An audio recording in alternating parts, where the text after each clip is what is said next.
All right, sorry guys, I'm doing 2 uploads to make it easier for the actors. It's a new book I'm working, needs proofread and process, Rib or Dog Night Out, The Shepherds of Alaska. This part was just kind of reconstructed, and I read it here. This is like an interrogation. Shep has this dream. He's being interrogated by this lady named Wendy Willows, which probably really happened. Shep awoke on the gurney. The tent was billowing in the cold Alaskan wind. He had been rescued from the avalanche. It was a bad dream, a nightmare of the first introduction to Lieutenant Wendy Wilson in Internal Affairs nearly a year ago, from this very disastrous day with the Coast Guard and Alaskan state troopers. The comma was, and I love the word mere, was merely a dream. Well, let's say nightmare, just to make it better.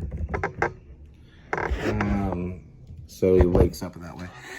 Nightmare, and the investigation that sent him here, the bunk crime that scared him from his home and forced him to flee to this cold, strange country, Alaska, Fairbanks. Buster was by his side, with tongue out, happy and breathing hard. He barked once. Various nurses walked around the tent, and a few doctors carried clipboards. They were all there for Shep. But he was not actually Shep. He was Archie Rector. Archie Rector just woke up. That is what it said on your Garmin. That's who you are, correct? Okay, we're gonna go with, this is almost mimicking, if you read the investigation, it's almost mimicking the investigation he has with Wendy Willows in his dream. The nurse said to him, "Look, he's awake," she exclaimed. "Wow." A nurse said, turning around and pulling on her green scrubs and walking over swiftly with a clear IV bag full of solution. Finally, she approached with her leather medical bag. So she's obviously heavy set because she's pulling on her green scrubs. "He woke up," she said again, as Shep fell back to sleep, hearing his dog happily breathe. The bark arose. Buster yapped once more, and Shep began to dream of the interview with Internal Affairs. He had passed out again. "Oops, there he goes again. Still sleepy, huh?" We're going to add a comma. Right there. A female voice whispered. A hand arrived to his forehead. He was out like a light.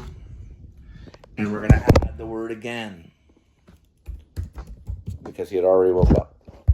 Right here. Got it. All right, guys, we're going to set up that raw footage upload. It almost got through the entire chapter. It's like commentary while reading the book. Yeah, it's like commentary on a film or reading the book before the film is even made or even the book is even read by the public, really. We're going to do copy, which it can be read by some people, whoever's interested in going through this kind of stuff. This could be the first time this has ever been done. I'm not really for sure on a book. We're not going to go to that one. We're going to go to this one, which is this company called Facebook. All right, so we do have it copied. We do have the update. We should see the update at the top. We're going to command it, and we're going to command V. See the V? That's the command, and V. We got it. We post it, and we look. It's not too Conrad. There's some description, but there's some dialogue moments. Then we're going to save it into our categories, which we save, and we go to novel stories, and that's public. We'll be able to retrace that while editing and throwing the whole book together. We're on chapter 58. Let's double check, because I'm not the best with numbers, but I worked at a bank, so I'm okay. Yes, so I'm pretty good with numbers. I'm good. I can count $250,000 in a sitting, and then take a break and count another $250,000 as long as I have one of those digital counter things that you just throw it in. We used to do that at the bank all the time. All right. All right. We're going to watch some One-Eyed Jacks. Why? Because it's a beautiful disaster. Look at all this stuff right here. These are Westerns. There's Jimmy Dean. And these are just classics with Marlon Brando. So I'll tell you about Marlon Brando. So when I was younger, I was introduced to Gary. Well, I wasn't introduced to Gary Oldman in person, but I have met movie stars in person. I wish I would have met him. I went to LA looking for him, Marlon Brando, to do a movie. I did a script I had called Oscillate Wildly. I thought it was crazy enough for him to like. But I'm gonna watch this.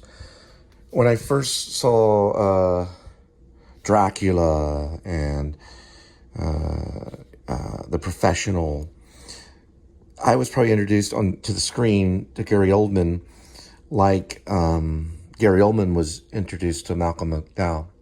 I was like, Gary Oldman's amazing. That emotion is incredible.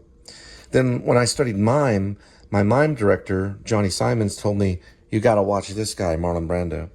So I started watching Marlon Brando in college, and I was like, hey, you know what? Marlon Brando's a genius. You know, he's a freaking genius. It's just he's doing things that no other actors has ever done. It's completely real. And then I was up, and I'd gone crazy, and I went into a stabilization ward, and they stabilized me, and it took about 2 years. It took 2 weeks where I could know my name again. This is after I did Streetcar Named Desire. I got an Irene Ryan for it. I went crazy shortly after that. It was like a few months after I'd done it. What happened was I was going to play a gay doctor in a play called Heidi Chronicles. The character's name was Peter. I lost all this weight, and I stopped eating. I was only eating lettuce and tomatoes, and my mind just couldn't take it. So I had to go to the stabilization ward for 2 weeks, and my dad brought me all this Whataburger and stuff. Then when I got back out, I started reading Marlon Brando stuff, Peter Manso, this book right here. I started reading that book, and I thought this Brando guy is amazing. What happened with his son was, and his daughter was horrible. So it was an arranged marriage because my mime teacher told me to watch him, and my dad brought me the other book. No. I think my dad got me this one. No. My stepdad got me this one. And my dad, for Christmas time, got me songs my mother taught me or something, or songs my mother never taught me, I guess, one way or another. I think it's songs my mother never taught me. And I returned that one. It's not as good as the Peter Manso one. I was like, okay. And so I got money back for that one. I mean, I read it, and I was like, okay. But this is a beautiful disaster. So Marlon Brando went into the room with all the major directors of that time. Just imagine of the big directors, like let's say Francis Ford Coppola and stuff. We're talking like John Ford and stuff. These were like big directors. Francis Ford Coppola, I don't think was there. He might have been in the hallway. I doubt it. That sounded like Christopher Walken. He might have been in the hallway. I doubt it. But he wasn't, I don't think. These were big directors. And he took a gong, his little gong, and he said, all right, so who wants to direct this One-Eyed Jacks? I don't know who wrote it. We'll find out in a minute. And some director got up and he goes, all right, I'm going to give everybody a certain amount of time. I don't know how much, but it was like, let's say a minute. I'll give everybody 1 minute to explain why they want to direct One-Eyed Jacks.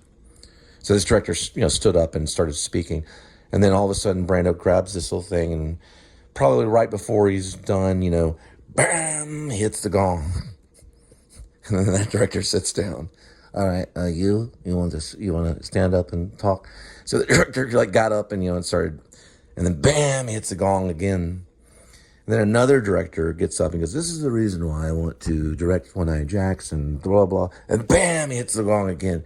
All right, gentlemen, I'm going to direct One-Eyed Jacks. And this is what he directed. Marlon Brando. According to the public.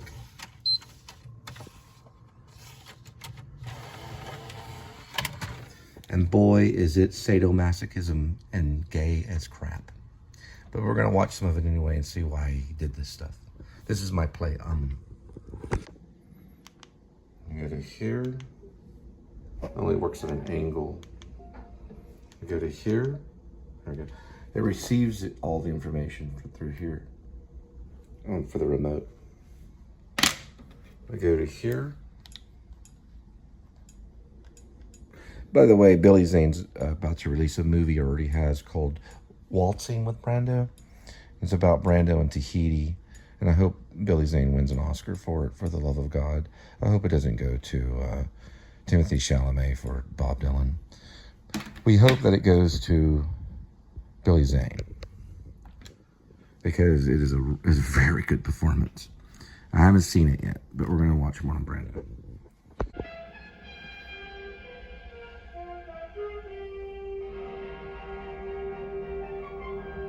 Penny Baker production, Marlon Brando. And Marlon Brando directed it. One-Eyed Jacks.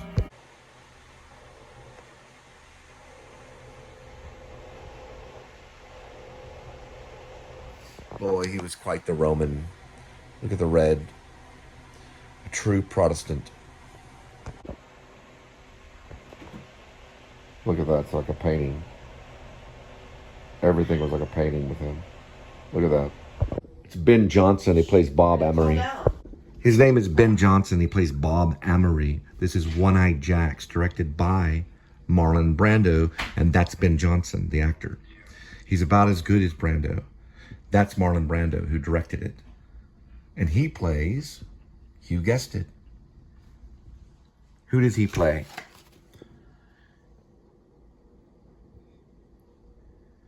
His name is Rio. Rio.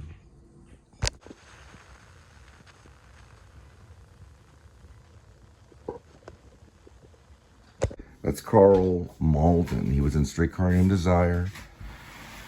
My friend Bill Unton played it when I did Streetcar Named Desire, and I played Stanley Kowalski and one in Irene Ryan. There has to be noise in the background. Forgive me. I can't. So Carl Malden is playing Dad. It's Sheriff Dad Long.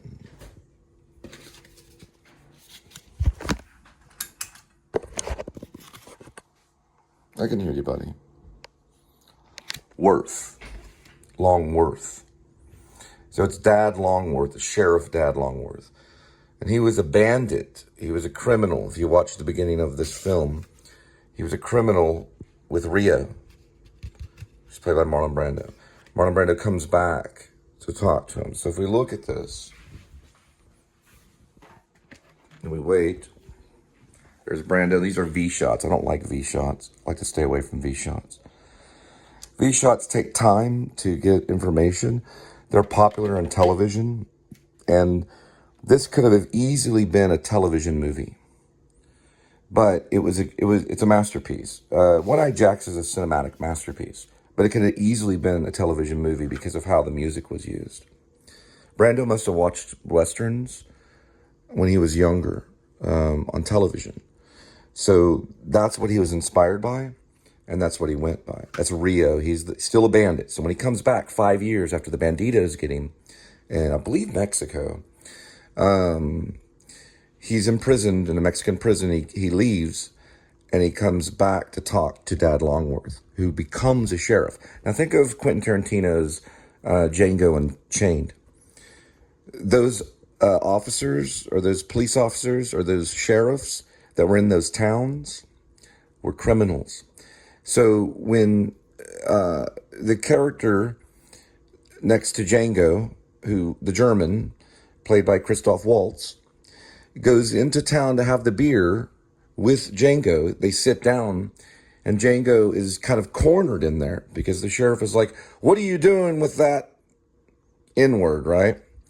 What are you doing with that N-word in this, pub? Or that's one they call it pub, but they called it like whatever it was called.